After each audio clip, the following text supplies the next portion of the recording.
In honor of the Emperor's New Groove 25th anniversary, we're talking about one of our favorite villains, Yzma. I'm Candace, and with me is Arezou. I can't believe it's been 25 years since this movie came out. I refuse to admit that it's been that long because that would mean I'm old. Speaking of things that are also really old, Yzma. As Kuzco introduces her in the movie, check out this piece of work. This is Yzma, the Emperor's advisor, living proof that dinosaurs once roamed the earth. There's something not wrong. Yeah, I know. As a lot of people know, the Emperor's New Groove was originally called Kingdom of the Sun, and the film was very much more serious. It was more Lion King-esque, I would say. How familiar are you with all the lore? I have the DVD and that I got that was pre-owned at Blockbuster. That's how old this movie is. Yeah. And it has like some making ofs. And it sounds like it was a very troubled production, which kind of makes it surprising that it's such a good movie. Yeah. Originally, it was the Prince and the Pauper-esque, where Kuzco changed with Pacha. They looked alike. And Yzma was still a villainess. She was a member of the royal court, but she was a sorcerer, not a scientist. She was once famed for her beauty, and Yzma blamed how hideous she was now on the sun, which, yes, everyone wear sunscreen. The sun is not good for your skin. So, yes, I agree. Wear sunscreen. So she planned to release a dark entity to plunge the kingdom into eternal darkness in exchange for eternal youth. Listen, it's not a bad premise. I prefer hers in the movie, I'm naturally. going to say, like you said earlier, it's surprising that such a good movie, like a funny, quotable, memorable movie, came out of this troubled production. Let's throw out everything we've got and overhaul it and remake it. Because usually that doesn't happen. Usually you can like tell that they had a different draft they wanted to work with and then made something else. So I guess it was meant to be. Yeah, and there was no Kronk, but she had a talking talisman and 3 mummies named Mick, Bowie, and Lemmy. I prefer Kronk. Yeah. And then she's unalived by the sun. It's very dark instead of her just turning into a kitten at the end, which is adorable. Yes, very adorable. Like becoming a kitten and then joining the Boy Scouts. And what's so crazy is how far this production went. Eartha Kitt sang a song originally. Okay. And then they gave her a reprise of Perfect World in the actual movie, but they cut that because they said it slowed down the pace of the story. But it's funny, like Perfect World is what opens the movie. So it's like she's also stealing Kuzco's theme song and his throne. I would have liked to see that. I think they could have made time for that, but I get it. But also that explains a lot because I was thinking about it when you suggested like this topic and I was thinking about it. I'm like, how do you cast Eartha Kitt and not give her a song? It's like putting Jonathan Groff in Frozen and not giving him a song. But yeah, there were plans for a song. Yeah, there was originally plans for a song. And then she does get a song in Kronk's New Groove and the TV series. You haven't seen Kronk's New Groove? Oh, we might have covered that before you joined the Waffle. Yeah, because that's actually a pretty good one. We probably were like, okay, let's get something good in here after some disasters. After Mulan 2. We do not talk about Mulan 2. So what's really interesting about Yzma is she takes place in this post-Renaissance of Disney, and that includes Atlantis, which has a twist villain. Even though you kind of know, like, I wouldn't call him a twist villain. Yeah. He's pretty obviously the villain. Okay. Lilo and Stitch, who is the villain? The government. The government? That sounds about right, yeah. Society? Society is the villain. I guess Jumba is the villain. He's the antagonist, for sure. Yeah. But again, not a straightforward villain, just an antagonist. Yeah. And then Meet the Robinson kind of has another twist villain with the bowler hat guy, when it's actually just like, it's adorable. It's really just the bowler hat. The villain. Yeah. So again, that's so much more complex than just an evil, straight up villain like we have with Yzma. So she's unique of this age. She's not so intensely scary. She's funny, right? Yeah, she's got the like Renaissance aesthetic and the vibe of like a Renaissance era villain. Yeah. But she's also half of the comedic relief. So it's an interesting position for her to occupy. Yeah, and I'm really glad they didn't do that whole thing, she was obsessed with beauty, because that kinda goes back to Snow White and, like, the Evil Queen, like, we've done that before. I like that her kind of turning point is the fact that she was, like, unjustly fired. Yeah. She's kind of relatable, like, I Takes get it it. far. She takes it a bit far, but, this idea of she raised Kuzco and she's taking care of him and he dismisses her and fires her without much of a thought, which granted because she was trying to do his job for him. So he had grounds on which to fire her. But this idea of her feeling wronged, Yeah, she's not completely wrong. yeah. And the fact that she did raise Kuzco explains a lot about his personality, Yeah. and it's like she is a parallel to Kuzco, and what if she had a Pacha? Like, Kronk is her pacha. She's just not receptive. Kronk's just not authoritative. Yeah, Kronk also works for her, whereas pacha doesn't yeah. really work for Kuzco. I mean, Kuzco's still emperor, He's still. like directly.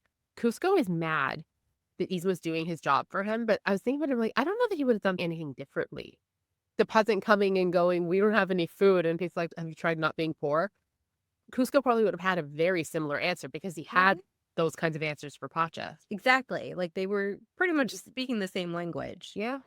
And so I really like that purple is just for Yzma in the movie.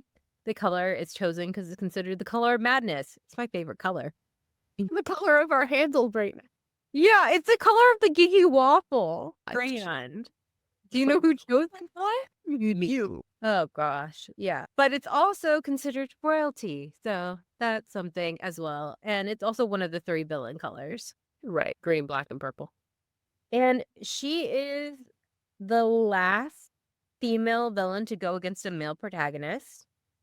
And she's also currently the last female main antagonist in Disney animated canon to be traditionally animated.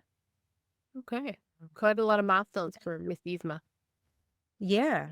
I feel like she's getting slight resurgence now. Same with the Emperor New Groove in general. Yeah. Disneyland just released like a Cusco poisoned vial thing. Oh, yeah. I was like, I need that. Like, I'm gonna get that. A few years ago, I think it was Methame Cosmetics, but I don't remember. This one makeup company did a nail polish vial that was Cusco's poison vial, and it was like this sparkly pink purple nail polish, and I really wish I'd gotten it. Okay, so Arezou has 0 context for this, and I just want to show her. But this was at Disneyland Paris. When we get a closer, like, is that a toy or is that a person? No, that was a meetable character at Disneyland Paris. Oh my! Yes. Did they just go around the cast being like, who has Midnight's legs? I guess so. That's so scary. Yeah, the mask, like the full mask thing. I don't know what her face is just Would you meet frozen her? like that. Yep. That's so scary. When was it Paris? Maybe about 5 years ago. Okay. And then there was a show even. Like at So, Disneyland? yeah, Disneyland Paris. Apparently Disneyland Paris, Parisians or the Europeans like Yzma. Somehow that tracks. Yeah. Apparently Yzma has a child in Descendants. The Descendants lore, if you don't know, the DCOM TV series, which is about the children of the villains. It's very weird. It's in the animated series. She has a son named Zevon. Okay. So I've seen the first Descendants and I sort of know the premise of the series. So given who everybody is and how old everybody is, how did that work for Yzma? Well, she is a scientist. Okay. That's my theory. I don't know. Magic. Why not? And then in one of the books, a daughter is referenced, but we never see her. Who's the baby daddy? That's a very good question. Listen, she's a little older. She's hot, I guess.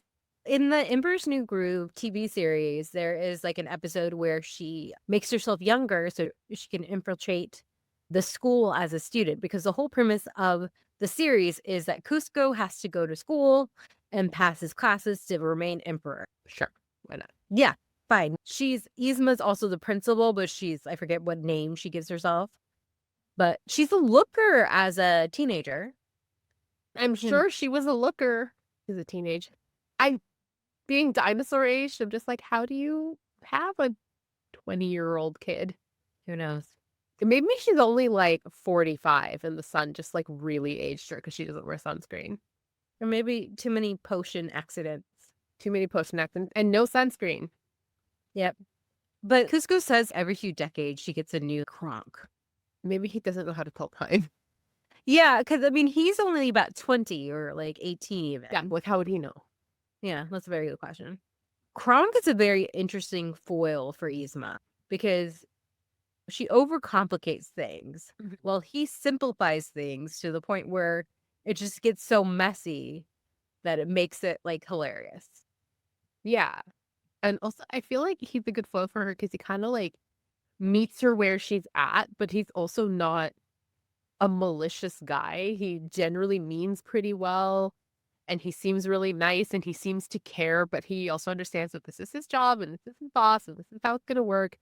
And he's fine to just roll with it, which I think is very, very cute. I always keep thinking about the scene where they beat Pacha Cusco back to the palace and they're like, how did we do that? And he's And like, it it just doesn't make sense. And he would pull out a map and he's got no idea. But the thing is, like, you're so willing to buy that as an audience because the rest of the movie totally matches this. And I think the absurdity of Yzma with her insane plans where she just complicates things. It works so well with the humor and it makes her believable in this insane way. I was thinking because you said that Kingdom of the Sun was originally a lot more like Lion King-esque. So, Yeah. like, just comparing this to the Lion King, you know, you've got Simba's journey, which is very earnest and serious and whatever. And that is to an extent Cusco's journey, like Cusco and Pacha specifically, because Cusco is silly because he's played by a comedian at the end of the day. But their arc is very earnest. And then you've got the insidiousness of Yzma's arc. She does want to take over the throne by any means necessary. And then in The Lion King, you've got Timon and Pumbaa. Yzma and Kronk are Timon and Pumbaa. Do you know what I mean? Yeah, Like, no. they're not helping, but they fill both roles in a way that feels extremely seamless because she is so unserious and she's so over the top, like you said, and like veiny, and she overcomplicates things like the turning him to a flea and mailing the box to herself and all. Like, there's no need to do any of that. But there's no question either that she means what she says. She is a threat. Like, she will take this throne by any means necessary. What do you think of the Yzma kitten? The kitten. I love the Yzma kitten. We quote the kitten all the time. Like, my whole family quotes this entire movie all the time. That's the thing. It's so quotable, especially Yzma lines. That's when she loses all of her threat and all of her teeth, so to speak. Yeah. But because of everything she set in motion, there is still a danger and a consequence that carries through the end of the movie, but she is no longer a problem. Yeah. And I think her incompetence and her overcomplication is the biggest problem that the characters in the movie face. Her potions are mislabeled, or why do they have that lever? It doesn't serve a function anymore, and now she's just too disorganized to do anything about it. Like the fact that all of her potions are mislabeled. Yeah. So it feels like she's her own worst enemy. She really is. It's not Kuzco, it's herself. I'm excited for the new Magic Kingdom Villains Land because Yzma's supposed to feature there. I don't know in what capacity. Is it that curse thing you just showed me? Oh God, I hope not. They're just going to pack it up and bring it from Paris. I hope she has some kind of presence in a show. I think she will. Like, the post-Renaissance era that you were talking about is an iffy spot for Disney movies in terms of how much they get referenced now, but the impersonating group feels like the exception. And I think just in the Disney villain pantheon, she's going to stand out because nowadays our villains are like a little bit more twist villains. They're not quite outright evil. Yeah, I think twist villains in the vein of Han are fine because in retrospect you see what it is. And I understand why the villains are the way they are now, but I miss the campy over the top villain. She's one of the last. Yeah. Not the last. But who is the last then? is it Mother Gothel? Oh yeah. Guess it would be Mother Gothel. Princess and the Frog came out before Tangled. But Mother Gothel is like the old-fashioned villains that we know she's the villain from the get-go. She's definitely over the top. She just feels a lot more threatening. Oh yeah, she's scary. But I guess that's part of the idea. You know what I was thinking? It was like Yzma is like a mix of Jafar. She's close to power. Right. She's power hungry.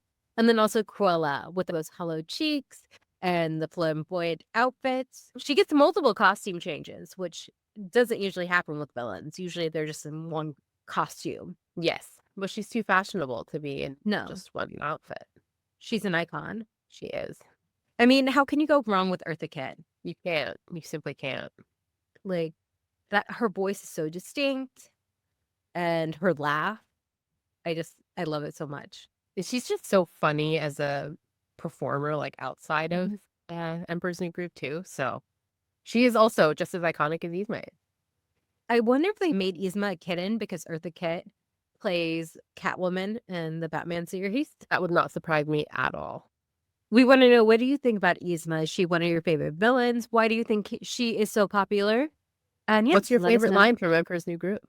let us know in the comments, and stay geeky.